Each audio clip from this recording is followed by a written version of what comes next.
అదుగో అదిగో ఆకాశం భల్లున తెల్లారే వస్తున్నాడు అగ్గి పిడుగు అల్లూరి.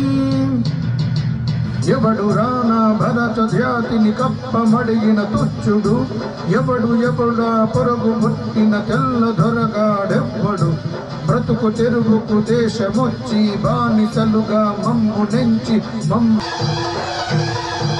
పౌరు జీపుల భగ్గుమంటే ఉడుకు నెత్తురు ఉప్పెనైతే ఆ చంద్ర నిప్పుల గండ్ర కొట్టలి పన్ను కడతది చూడరా.